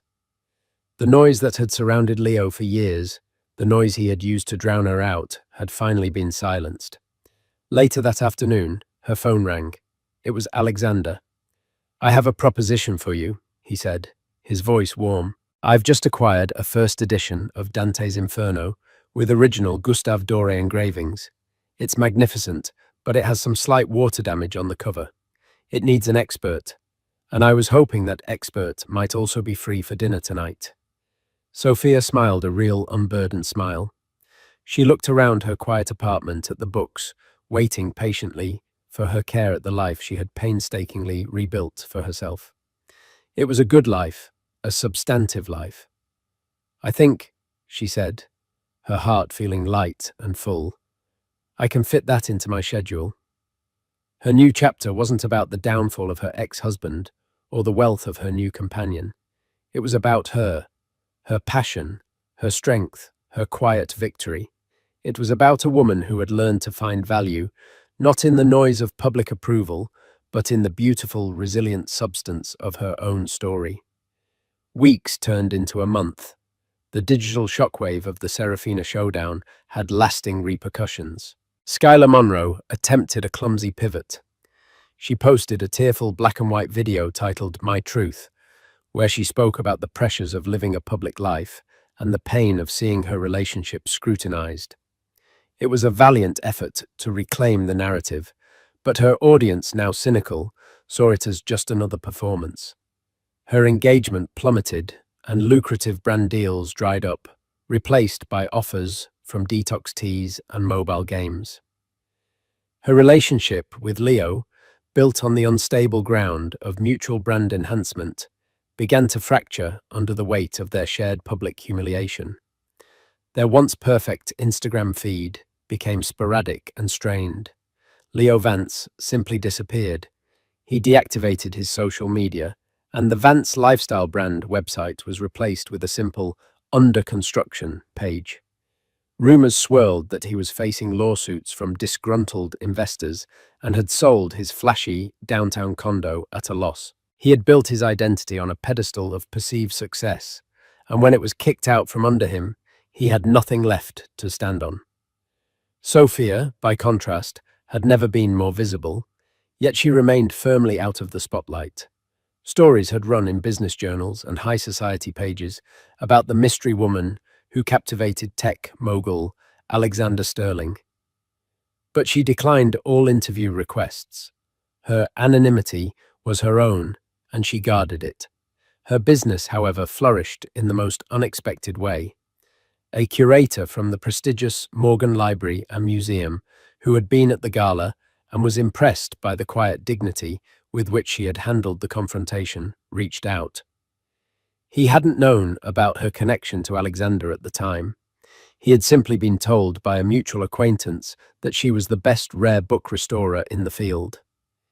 He commissioned her for a major project, the restoration of a collection of hand-illustrated medieval manuscripts. It was the project of a lifetime work that demanded all her skill, passion, and expertise. Her success wasn't a byproduct of Alexander's wealth. It was the direct result of her own talent, a talent that was finally being recognized on its own merits. Her relationship with Alexander deepened far from the glare of paparazzi and the opulence of galas. They spent weekends at his understated country estate, not hosting lavish parties, but taking long walks in the woods, reading by the fire, and engaging in hours-long conversations about everything from astrophysics to the history of papermaking. He was fascinated by her mind and her quiet strength. She was drawn to his powerful intellect and the profound kindness that underpinned his every action. He never treated her like a conquest or a trophy. He treated her like a partner. He would often sit in her workshop for hours, simply watching her work, content in the shared silence. He once told her, "My world is about building the future, Sophia. It's all code and projections. You keep the past alive. You remind me that some things are meant to last." One crisp autumn afternoon, about 2 months after the gala, Sophia was walking through a park near her apartment. As she rounded a bend, she saw a solitary figure on a bench, staring blankly at the ducks on the pond. It was Leo. He looked diminished. The designer clothes were gone, replaced by a simple jacket and jeans. The arrogant posture was gone, replaced by a weary slump. The charismatic energy had been extinguished, leaving behind a tired, defeated man. He didn't see her, and she had no desire to approach him. She didn't feel a surge of triumph. She didn't feel hatred or pity. She felt nothing at all. He was a stranger, a ghost from a story that was no longer hers to read. She simply continued her walk, the sun warm on her face, leaving him behind in the fading light. That evening, as she and Alexander were preparing a simple dinner together in her apartment kitchen, he handed her a small, beautifully wrapped box. "I believe this belongs to you," he said. Inside was the 19th century copy of Moby Dick from the coffee shop. But it was different. He had had it professionally rebound in the softest midnight blue leather to match the dress she had worn to the gala. On the inside cover, in elegant gold leaf, was a small, embossed whale. "A reminder," he said softly, "of the day you shielded something of substance from a storm." Sophia traced the outline of the whale with her finger, her heart full to bursting. She looked at Alexander, at the genuine love and respect in his eyes, and she knew. True wealth wasn't owning a hotel. True power wasn't commanding a room. True happiness wasn't a hashtag. It was this: the quiet moments, the shared understanding, the profound, unshakable knowledge that she was valued not for who she was with, but for exactly who she was. And that was a victory no one could ever take away. Nearly a year had passed since the night of the Phoenix Ball. The seasons had turned, and with them, the narratives of all their lives had settled into new, more permanent forms. The Serafina Showdown was now a piece of internet lore, a case study in branding classes on the perils of manufactured influence. For Sophia, however, it was a distant echo, a story about a woman she barely recognized anymore. Her life now was one of quiet rhythm and profound joy. The Morgan Library project had been a triumph, cementing her reputation as one of the preeminent restorers in her field. Her relationship with Alexander had blossomed into a true partnership, a seamless blend of their two worlds. They were the architect and the archivist, one building the future, the other preserving the past, finding their perfect equilibrium in the present. This particular Saturday found them at his country estate, a place of rugged stone-warm wood and vast windows that looked out onto rolling hills. It was a home, not a showpiece. Sophia was in the sun-drenched library, her fingers gently tracing the tooling on a 17th century atlas, while Alexander worked across from her, sketching on a large tablet. He wasn't designing a skyscraper or a new data center. He was designing a dream. "I have a question for you," he said, his stylus pausing mid-air. He turned the tablet towards her. On the screen was a breathtaking architectural rendering, a building of glass steel and reclaimed timber that seemed to grow organically from the landscape. It was modern, yet timeless. "This is the preliminary design for the Sterling Foundation's new central community hub. The city has already approved the land grant." "It's beautiful, Alexander," Sophia said, genuinely impressed. "It looks like a library, a museum, and a park all in one." "That's the idea," he confirmed. "But it's missing a heart, a soul. My board wants a standard digital resource center. Efficient, clean, sterile. I think that's a profound failure of imagination." He zoomed in on a large wing of the building. "This section here, I envision it as the living archive, a place dedicated not just to storing physical media books, manuscripts, photographs, films, but to celebrating them.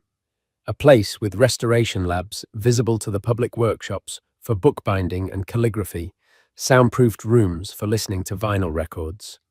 A place that teaches new generations that our history is tangible, that you can hold it in your hands." He looked at her, his expression earnest. "It's a massive undertaking. It needs a director who doesn't just understand preservation, but who believes in it with their entire being. Someone with the vision to build the collection, design the exhibits, and lead the entire division. It needs you, Sophia." Sophia felt the air leave her lungs. This wasn't a casual offer or a pet project for the billionaire's girlfriend. This was a serious, demanding, public-facing role. It was everything she had once shied away from. The thought was both exhilarating and terrifying. To be a public figure, not for her association with a man, but for her own knowledge and passion.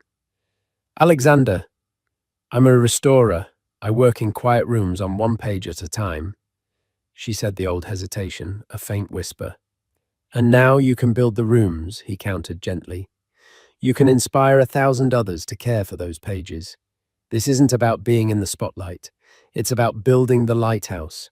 Don't you see it's the culmination of everything you are?" He was right. It was the natural next step, the ultimate expression of her life's work. It was a chance to build something permanent. "Yes," she said, her voice clear and firm. "Yes, I'll do it." The project, which they began calling The Hearth, moved quickly. As director of the archival wing, Sophia was tasked with acquiring foundational collections. She spent her days meeting with estate planners, collectors, and university librarians, building a library from the ground up.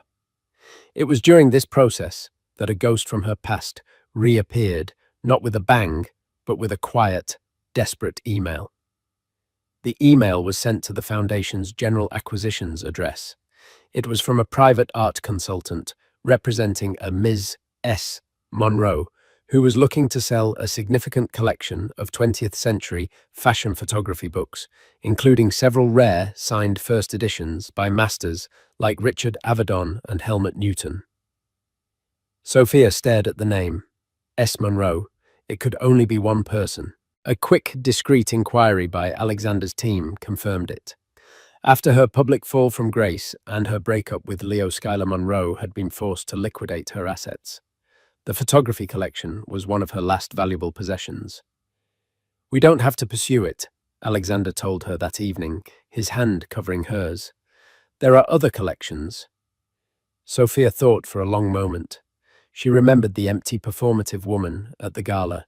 She remembered the vicious online comments and the brutal collapse of a life lived on social media. There was no sense of triumph in it anymore, only a grim sadness. "No," she said finally. "The collection itself is world-class. If the provenance is clean and the price is fair, the Hearth should have it. I'll handle the meeting myself." The meeting was set for the following week at a neutral art gallery downtown. Sophia chose her outfit with care, a simple, professional, grey dress, her hair tied back. She was not Sophia Hayes, the ex-wife, or Sophia Alexander Sterling's partner. She was Ms. Hayes, the director of the archival wing. She arrived first and was examining a painting when Schuyler walked in. The change was jarring. The glamorous, over-the-top influencer was gone. In her place was a young woman who looked her age for the first time. Her hair was its natural color, pulled back in a simple ponytail. She wore no discernible makeup, and her clothes a plain black turtleneck, and jeans were neat but unremarkable. The biggest change was in her eyes. The confident, challenging gaze was gone, replaced by a deep, weary anxiety. She didn't recognize Sophia at first. She approached nervously, looking for the Foundation representative. "Ms. Monroe," Sophia said, turning to face her. Skylar stopped dead, recognition, confusion, and a wave of pure horror washed over her face. She looked like she was about to bolt. "You," she whispered, her voice barely audible. "Hello, Skylar," Sophia said calmly, extending a hand. "I'm Sophia Hayes. I'm the director overseeing acquisitions for the project. Please, let's sit." They moved to a small seating area. Skylar sank into a chair, her hands clenched tightly in her lap. She wouldn't meet Sophia's eyes. I didn't know it was you," Skylar stammered. "My consultant just said it was a new foundation. I can go." "That isn't necessary," Sophia said, her tone gentle but professional. "I'm here to evaluate the collection. That's all. Tell me about it. Why did you collect these specific photographers?" The question seemed to catch Skylar off guard. She had likely expected scorn or pity or a gloating lecture. She hadn't expected a professional inquiry. She hesitated, then began to speak, her voice shaky at first. My grandfather was a photographer, not a famous one. He just shot for local papers. But he loved Avedon. He had a print of Dovima with elephants hanging in his darkroom. He taught me about lighting, about composition. He said a great photo doesn't just show you a person, it tells you their entire story in a single frame. As she spoke, a flicker of genuine passion ignited in her eyes. She talked about Newton's provocative power, about Penn's elegant simplicity. She wasn't reciting talking points. She knew her subject. This collection wasn't just an asset she'd been given. It was something she actually understood and loved. Sophia realized with a jolt that buried deep beneath the vapid influencer was a person with a genuine interest, a story of her own that had been papered over by hashtags and sponsorships. "And Leo?" Sophia asked softly, the only time she would mention his name. Skylar flinched, but she answered. "He thought it was a good investment, something to make me seem sophisticated. He never opened a single one." A bitter, sad smile touched her lips. "He's in Singapore now, trying to launch some crypto consulting thing. He emails sometimes. It's like he doesn't even remember what happened. He's already rewritten the story in his head." It was a pathetic, fitting epitaph for the man who had tried to rewrite Sophia's story. He was a ghost, haunting his own failed narrative on the other side of the world. Sophia made her decision. "The collection is magnificent, Skylar. It would be an honor to have it at the hearth. We'll pay the full asking price from the valuation." Tears welled in Skylar's eyes. "Why are you doing this?" she whispered. "After everything, I was awful to you." "I'm doing this because the books deserve to be seen," Sophia said, her voice full of a grace she didn't know she possessed. "And because my grandfather loved books too." She stood up, offering her hand again. "Good luck with whatever you choose to do next, Skylar."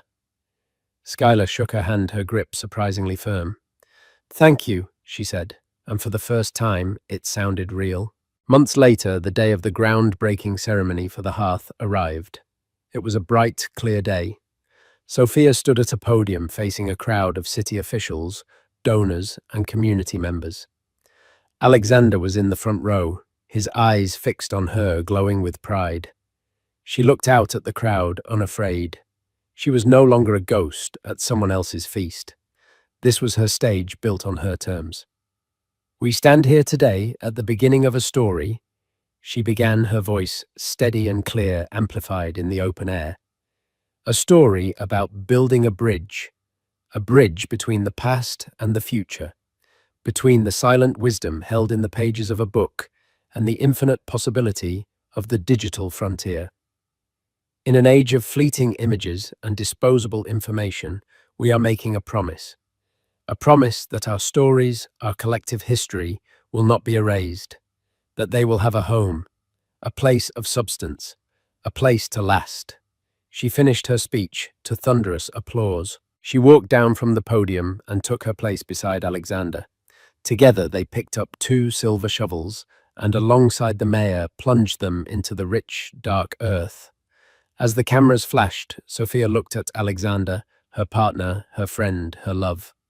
She thought of the journey that had brought her here, the pain, the quiet, rebuilding, the serendipitous meeting over a spilled coffee, the spectacular night that closed one chapter, and the beautiful, substantive life that had followed. She wasn't the woman who had been humiliated by her ex-husband anymore. She wasn't even the woman who had watched him fall. She was the woman who was now building a legacy, spadeful by spadeful, right here in the light.